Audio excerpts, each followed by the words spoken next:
bibigyan daw ng DSWD ng pangsari-sari store ang babaeng nag-viral matapos malitratuhang lumalabas ng imburnal. May paglilinaw din ang babae hinggil sa litrato. Magbabalita si Rainiel Pawid. Ito ang litratong pinagkakaguluhan ng netizens. Isang babae ang bigla kasing lumabas mula sa imburnal sa Makati. Siya si alias Teresa na agad hinanap at natunton ng Department of Social Welfare and Development upang tulungan. Napag-alamang basurera si Teresa. Kwento niya, naglalakad daw siya ng araw na yon nang biglang may malaglag sa kanyang dala. Nahulugan po kasi ako ng cutter blade na pinipilit ko po siyang kunin. Kinuha ko yung cutter, tumayo ko at pag angat ko ng ulo ko, doon ko nakita maraming tao na nakatingin sa akin. Tapos biglang nagulat ako, ang dami na may nagpicture daw pala sa akin.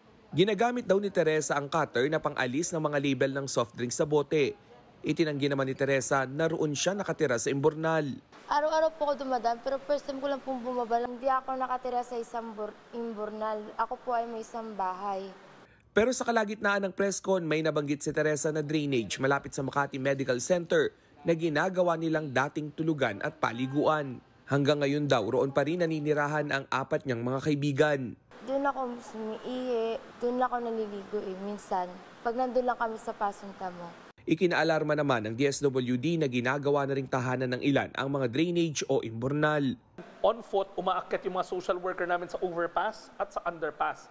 Ngayon, titignan na rin namin itong mga drainage system na maaring pinagbabahayan. Sa tala ng DSWD, higit 10,000 individual ang homeless o walang tirahan sa Metro Manila. Halos kalahati raw sa bilang na ito ang kinausap at natulungan na ng ahensya sa pamamagitan ng pagbibigay ng pansamantalang tirahan. Para sa 1PH, Rainiel Pawid, News 5.